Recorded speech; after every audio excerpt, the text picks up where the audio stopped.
Every year in the third week of June, the Unitarian Universalist Association hosts a General Assembly, they call it. It actually has two components. So from Monday through Wednesday afternoon, it's ministry days. And so all the it historically was just for ordained clergy, but over the years they've added directors of religious education, membership directors. So basically it's all the paid staff of the congregations come for 3 days, sort of as a retreat, and have speakers. And then Wednesday night, there's an opening ceremony where everybody parades with their banners, and it goes all the way through Sunday morning. There's a lot of business to be done, but there's also a lot of education to have and a lot of worship to do. So it's very uplifting and fulfilling, at least for me. They also rotate the cities through Canada and the United States every year, and they try to keep making it geographically dispersed. So for a couple of years ago, it was in New Orleans, then I think it was in Providence, then in Kansas City last year, and this year is in Spokane, and next year is actually going to be in Providence, Rhode Island again. So I'm privileged and honored that my two congregations actually pay for me to go. It's not a cheap endeavor, and so I'm very glad that I'm supported in that way. And Paul Arneson, for the last 2 years has gone, and he just really gets into it. He's like a GA junkie. And we complement each other very, very well, because Paul is always in the details, and he scours that sessions of workshops and finds exactly the ones that this congregation should have. And I tend to float around and just go to the services and meet up with people and kind of go to the more bigger type of, I'm looking for the zeitgeist of the UUA and where are we at these days. So that's what you're going to see today. Paul has a great homily, I guess I'll call it, or presentation on what he found, and he goes to a lot of things and does a really good job of summarizing it. And then I'll come back up and talk about more of where I think the UUA is going and what that might mean for us. So come on up, Paul.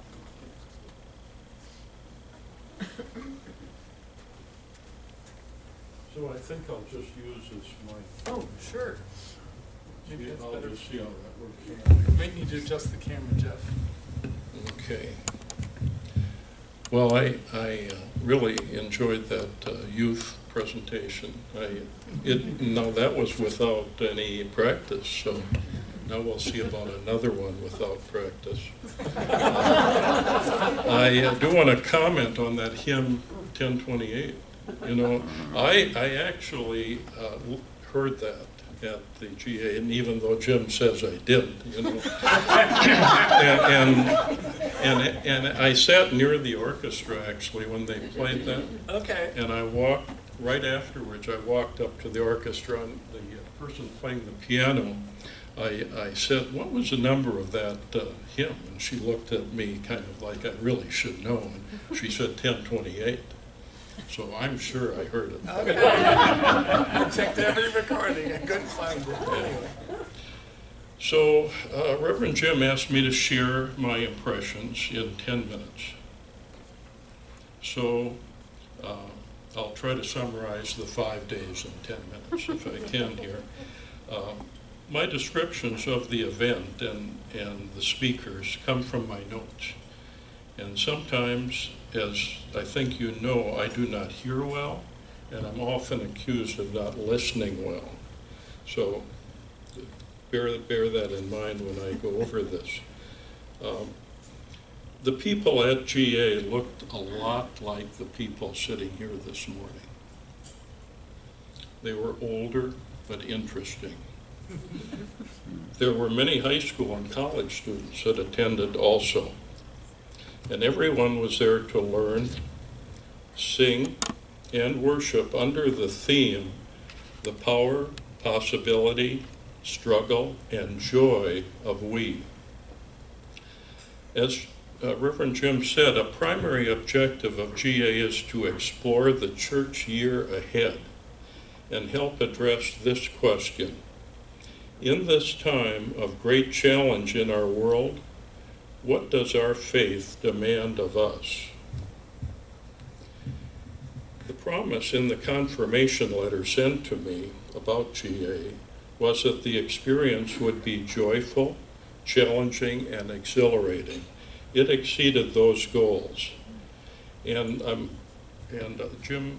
Reverend Jim invited you to attend one of the next GAs next year in June, and in 2021 in Milwaukee. One of the exciting part of the Milwaukee GA, especially for Reverend Jim and his family, is a ceremony and worship service called the Service of the Living Tradition, during which we will celebrate Reverend Jim's receiving his final fellowship as a UU minister. If everything goes well. Yeah, we'll see. As each recipient is called and walks across the stage, there is applause and cheers from the audience. Those recipients from the congregations having the most members attending or having the loudest family and friends get the most noise recognition. So even though this event is 2 years away, I suggest putting it on your calendar right now. That's June 23 to 27, 2021. It may not be too early to think about transportation needs from Fond du Lac. If enough people are interested, perhaps a bus to the convention center each day would be something to consider. Although there were many subjects addressed during this conference, those that seemed to dominate the conversations in the sessions and outside the sessions were global warming and the rapid decline of our democracy. Looking through my notes, some of the questions posed by the presenters were, are we approaching the end of our version of democracy? Could our government evolve into an authoritarian dictatorship? Is climate change speeding up so fast that we are approaching the end of humanity? How do we know what to do about these issues, especially those we have not faced before? Do we have time to make things better? I was inspired by the messages of Reverend Susan Frederick Gray, the president of the UU Association. She spoke to us often throughout the week, including at the MIMS lecture, a feature of each GA.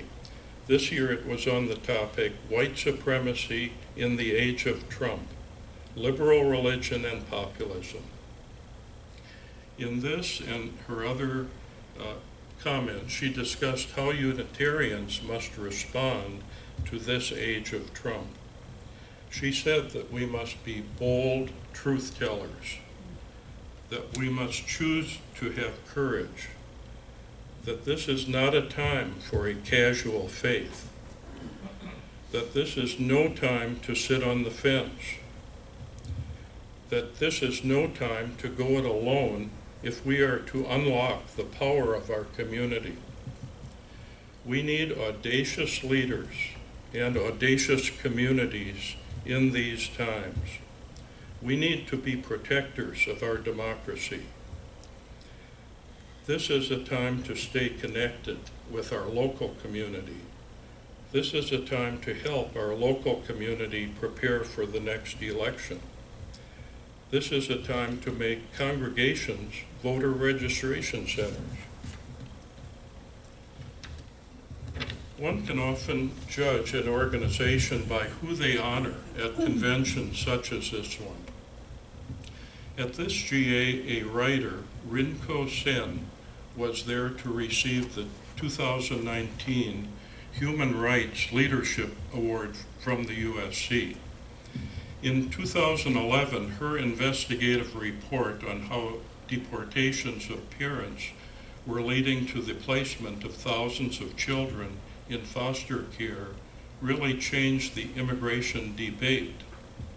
Later, her campaign to get media outlets to stop referring to all immigrants as illegal was successful in getting publications such as USA Today to stop referring to all immigrants as illegal.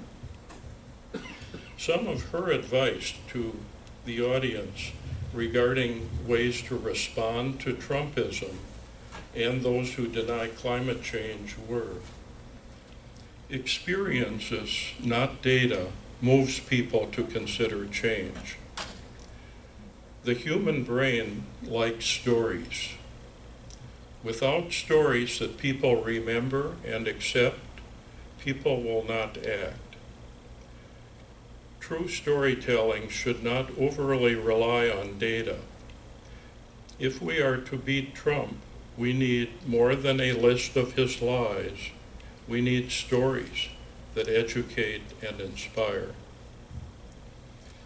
Another part of the GA experience was more than 75 exhibits, many focused on UU Justice Ministries, social, economic, climate, LGBTQ, and identity, gender, race, class, ability, etc. Another part of GA was education.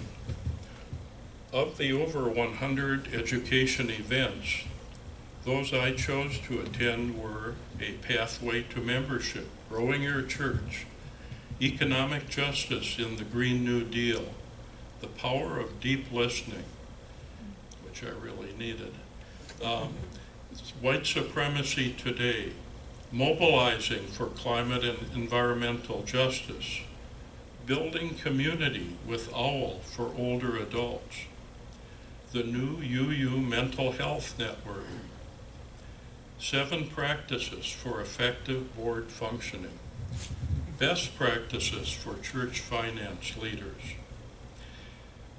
Presentations throughout GA address the shift in the UU spiritual focus from I to embody the power of we. We must let go of the I for the greater good. All must be included. We must heed the ideas of all at the table. This is the heart of this faith.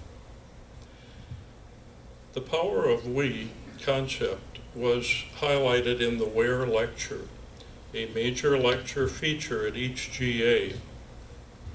The presenter this year was Richard Bland. Richard was selected by President Obama as the 5th inaugural poet in U.S. history. Richard was the first Latino, first immigrant, and first gay person to serve in this role. Richard said that we need to take advantage of the imagination of poets. It is the poet that can clear the fog and take us to a different place. Richard's poetry, as well as his speech at this event, detail his life, the life of his family of immigrants, and detail what he sees in every aspect of U.S. life today. Richard's family left Cuba in 1968, 2 months before Richard was born, and they left with 1 suitcase and the equivalent of 50 cents in savings, and settled in a Cuban suburb of Miami.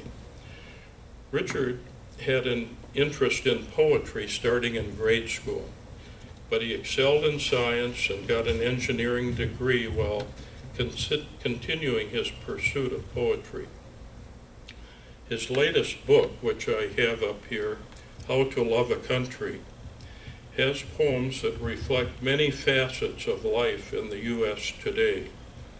One reviewer said of this book, at a time when we once again are debating our identity as Americans, this collection of poems from a great storyteller speaks to the things that hold us together, despite the things that tear us apart. I'm going to close with just a tiny sample of a few lines from one of Richard Blanco's recent poems. And it isn't so typical of his poems. He's describing all aspects of an immigrant life, everything he sees as he travels across the country, everything he hears as he interviews people as he travels.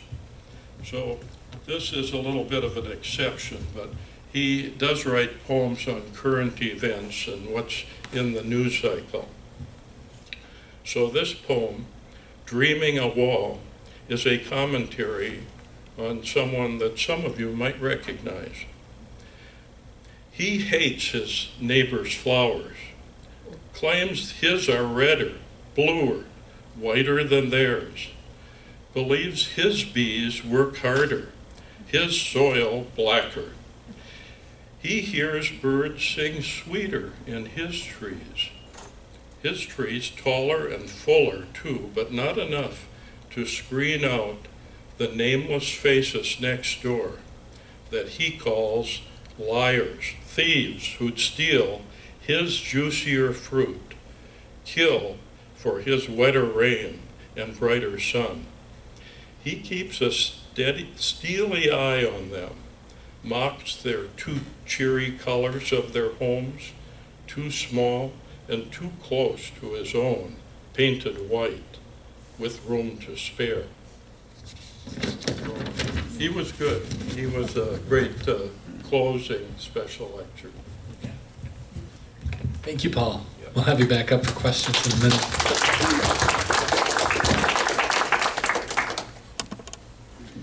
I'm going to go back up here so Jeff doesn't have to keep moving the camera back and forth. Plus, I want to set this down. So Paul had actually, it was one of the conferences that he went to. It was called Our Practice of Board Leadership. And it was put on by two presenters, Paula Cole-Jones and Reverend David Pyle. And so it was supposed to be talking about board leadership, but in there, I looked through it, and there was a couple of slides, and I apologize that my slides aren't available today, that really hit home for me. I'd heard people talk about these concepts, but when I saw it actually written down, it made sense, like that's where we're going. So to give you a little background, back in the New Orleans General Assembly a couple of years ago, the organization shifted dramatically in how it looks, how it thinks, how it does things. Now some of that was intentional because it was the year that our president had been in 2 terms, which is the max, and they had decided we were going to do an election, and the powers that be thought it was kind of ridiculous that in our long progressive history, we had never had anyone as president who identified it as female. And so it turned out that all the candidates were female. So it was pretty much guaranteed we were going to have a female candidate that year, but it was great to hear what each of them had to say in their nuances, and they were all excellent preachers. They're all ministers, excellent preachers, had a lot of experience. But right before that General Assembly, something happened at headquarters in Boston about hiring practices, which would normally be pretty insignificant, but in this case it erupted. And it erupted into an obvious example of white supremacy in the sense that the white dominant culture reigns again because maybe people of color or historically marginalized people were passed over for something, and in this case with a comment of, well, we have to have people that fit in here, which was kind of code for, there's a bunch of white guys that run this place, and so it wasn't as ill-willed as that comes out to be, but it happened nonetheless, and it caused a schism, and the president resigned 2 months before General Assembly, and a lot of people resigned. So out of bad things often comes good things, and it kind of opened it up for a whole new slate of people running the Unitarian Universalist Association and its companion organizations, as well as new ways of thinking. And it all comes out of this. There is a proposal out there to add an 8th principle. If you're visiting, we have 7 principles, and I think they're listed, well, they're listed in the hallway, if not in our order of service. They're in the front cover of our hymnal. Somebody pasted them in. That's good. Aren't they in there all? They're printed in there. Okay. They're in the hallway if you need to look at them. We have 7. They've been around since the 60s, or since the 80s, excuse me. And there's a move to talk about an 8th principle. And it reads like this. We support and advocate advocate for an eighth Unitarian Universalist principle. The congregations of the Unitarian Universalist Association affirm and promote journeying towards spiritual wholeness by building a diverse, multicultural, beloved community that accountably dismantles racism and other oppressions in ourselves and our institutions. Well, the first time I heard it, I thought, well, it's got all the current buzzwords. And I thought, but why? Why make something that's that specific when our first principle talks about the inherent worth and dignity of everyone, full stop, right? So it seems like it's covered in there.